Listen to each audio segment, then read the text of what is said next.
CMRL-ലുമായി കരാറിൽ ഏർപ്പെട്ട വീണ തൈക്കണ്ടി നൽകിയ സോഫ്റ്റ്വെയറുകളും അതിന് കൈപ്പറ്റിയ 2.78 കോടിയും സംബന്ധിച്ച വാർത്ത കേട്ട് അമ്പരന്ന് നിൽക്കുകയാണ് മലയാളികൾ. MS office, word, Tally, power builder തുടങ്ങിയ സോഫ്റ്റ്വെയറുകൾക്കായിട്ടാണ് 2.78 കോടി വാർഷിക അറ്റകുറ്റപ്പണി കരാർ മുഖേന വീണ കൈപ്പറ്റിയത്. ഏതാണ്ട് സമാനമായ മറ്റൊരു തട്ടിപ്പിന്റെ കഥ കൂടി പുറത്തുവരുന്നു.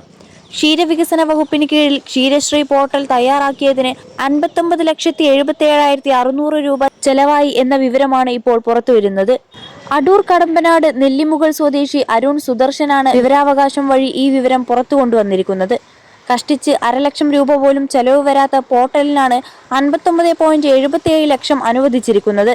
ഈ പണം കൈമാറിയെന്നും ഇല്ലെന്നും വ്യത്യസ്ത വിവരാവകാശ മറുപടികളിൽ പറയുന്നു. ക്ഷീരശ്രീ വെബ്സൈറ്റ് തയ്യാറാക്കിയത് സർക്കാർ നിയന്ത്രണത്തിലുള്ള കേരള ഡാറ്റാ സെന്ററാണ്. എന്നാൽ ഇതിന്റെ കരാർ നാഷണൽ ഇൻഫോർമാറ്റിക്സ് സെന്ററുമായാണ് ഉള്ളതെന്നും മറുപടിയിൽ പറയുന്നു.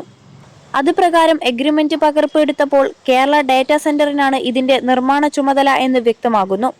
21 ലക്ഷത്തോളം സന്തുഷ്ടരായ ഉപഭോക്താക്കളും 2 ലക്ഷത്തോളം തിമിര ശസ്ത്രക്രിയകളും പൂർത്തിയാക്കിയ മലബാറിലെ ഏക കണ്ണാശുപത്രി Al Salama high hospital, hospital road, Perinthalmanna. 2021 December 1 തുടങ്ങിയ വെബ്സൈറ്റ് ക്ലൗഡ് ഹോസ്റ്റിംഗ് വിഭാഗത്തിൽപ്പെട്ടതാണെന്നും ക്ഷീരവികസന വകുപ്പിന്റെ ആവശ്യപ്രകാരം 1130 GB space Kerala data centre അനുവദിച്ചിട്ടുണ്ടെന്നും വിവരാവകാശ രേഖയിൽ വ്യക്തമാക്കുന്നു. വെബ്സൈറ്റ് തയ്യാറാക്കിയ സ്ഥാപനത്തിന് പണം കൈമാറിയതിന്റെ രേഖ ആവശ്യപ്പെട്ടപ്പോൾ സ്ഥാപനത്തിന് പണം കൈമാറിയിട്ടില്ലെന്നാണ് മറുപടി. സ്ഥാപനവുമായി കരാർ ഇല്ലെങ്കിൽ പിന്നെ 59.77 ലക്ഷം ആർക്ക് നൽകിയെന്നാണ് വെബ്സൈറ്റ് ഡിസൈനർ കൂടിയായ അരുൺ ചോദിക്കുന്നത്. അതേസമയം ഈ രൂപക്ക് വെബ്സൈറ്റും ക്ഷീരശ്രീ വകുപ്പിന്റെ സോഫ്റ്റ്വെയർ കൂടി തയ്യാറാക്കിയെന്നാണ് വകുപ്പിന്റെ വാദം. ഒരു സോഫ്റ്റ്വെയർ തയ്യാറാക്കുന്നതിന് പരമാവധി 1 ലക്ഷം രൂപ, അതിൽ കൂടുതലാകില്ലെന്നാണ് വിദഗ്ധർ പറയുന്നത്. അതേസമയം മറ്റൊരാൾ വിവരാവകാശ നിയമപ്രകാരം നൽകിയ അപേക്ഷയിൽ പണം നൽകിയിട്ടുണ്ടെന്നും പറയുന്നു.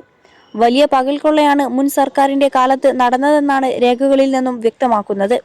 ഇതുമായി ബന്ധപ്പെട്ട് ഈ സർക്കാരിന്റെ കാലത്ത് അന്വേഷണം നടത്തി പണം പോയ വഴി കണ്ടെത്തണമെന്നാണ് ആവശ്യം.